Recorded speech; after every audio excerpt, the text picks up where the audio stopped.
Did you know you could run a faster 10K without training more? Sounds impossible, right? But there's something elite runners know, and almost no one tells you. Think about this. Two runners, same training, same preparation, but one improves their time without increasing effort. How is that possible? Is it a trick? A glitch in the system? Most people think improving is about running more, training harder, suffering more, but that's not it. The secret lies in how you use your energy. If you've ever felt like you gave it your all during a race, but the clock didn't go down. If you feel stuck no matter how much you train, I'm going to show you a method that changes the game. You don't need more mileage. You don't need more intensity. You just need to make a small adjustment, and your time will drop without you even noticing. Ready? This is going to surprise you. Many runners believe that to improve their 10K time, they need to run more, train harder, do more intervals, and add more volume. But here's the problem. More is not always better. Imagine you have a car with a full tank of gas. You're going to race 10 kilometers, but there are two ways to do it. One, you floor the gas pedal, but the car has a mechanical issue.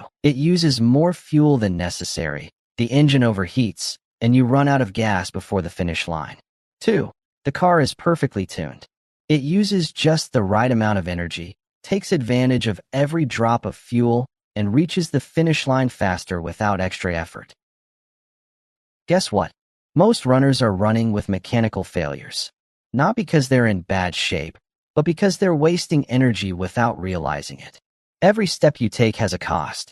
Every poorly positioned stride, every unnecessary bounce, every extra movement is wasted energy. And at the end of the race, that's the energy you needed to finish faster.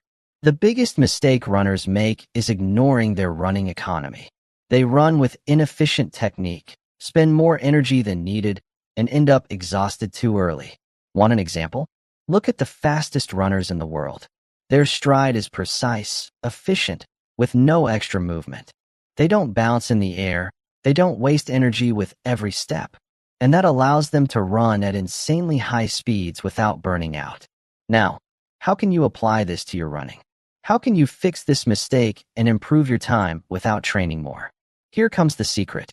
If you improve your running economy, you'll run faster without spending more energy. It's that simple. Think of it this way. When you run, your body uses energy to move forward. But if some of that energy is wasted on unnecessary movements, you'll get tired sooner and lose speed. Elite runners have perfected their technique to use only the energy that's needed. And you can do the same with 3 key adjustments. First adjustment, cadence. This is the number of steps you take per minute. Most amateur runners run with low cadence, around 160 steps per minute. What's the problem? Each stride is longer and creates more impact, which means you spend more energy with every step. Elite runners run with higher cadence, between 175 and 180 steps per minute. Why? Because they take shorter, quicker steps, which reduces the time spent in the air and lowers the impact with each foot strike. Think about it. What's more efficient, running light like a cheetah or hitting the ground with every step like an elephant? If you increase your cadence, you'll run more smoothly, use less energy, and get faster without adding effort. Second adjustment, vertical oscillation. Look at the runners around you. Many of them bounce too much when they run, going up and down with every step. That bounce is energy that should be propelling you forward, not upward. The best runners in the world barely bounce at all. Their energy is used to move forward, not to go up and down unnecessarily. If you want to improve your time without training more, you need to learn how to minimize that bounce. The key is to keep your center of gravity stable and absorb impact better with your legs. How do you do it? Imagine you're running under a low ceiling and don't want to hit your head. Try to keep your head at the same height the whole time. Third adjustment, elastic stride. The best runners in the world don't run with brute force. They run with efficiency. They don't push the ground. They use it. Every time you take a step, your muscles and tendons act like springs. If you use that energy well, you can propel yourself effortlessly. But if you run with an inefficient stride, all that spring energy is lost. The key? Take advantage of the elastic recoil of your tendons. To do that, you need to avoid heel striking and aim to land with the front part of your foot, right underneath your body. If you apply these 3 adjustments, cadence, vertical oscillation, and elastic stride. You'll improve your time without training more. Now, how can you start doing this today? Here come 3 practical tricks that will change the way you run. These 3 adjustments are simple, but incredibly effective. If you incorporate them into your training, you'll see improvements in just a few weeks. 1. The 180 rule. Increase your cadence without losing efficiency. Cadence is the number of steps you take per minute. If it's too low, your strides are too long, you hit the ground hard, and you waste energy. If it's too high, you run like you're hopping and get tired too quickly. The ideal cadence for most runners is between 175 and 180 steps per minute. How can you know your current cadence? Run at a comfortable pace for 1 minute and count how many steps you take with one foot. If it's less than 90, you need to raise your cadence. How to increase your cadence effortlessly? Use a running metronome or search on YouTube for songs with 180 beats per minute. Run to the rhythm of the music and your body will naturally adapt. Imagine the ground is on fire. Try to stay in contact with it for the shortest time possible. Don't try to increase your cadence all at once. Raise it by 3 to 5 steps per minute each week until your body adjusts. Many runners feel that increasing cadence makes them run awkwardly at first. But after a few weeks, your body adapts and you'll start running faster with less effort. 2. Run without bouncing. Reduce vertical oscillation. The most common mistake that ruins running economy is bouncing too much while running. Think about it. Your goal is to move forward, not upward. Every centimeter you rise in the air is wasted energy. How do you know if you're bouncing too much? Run in front of a mirror or record yourself on video.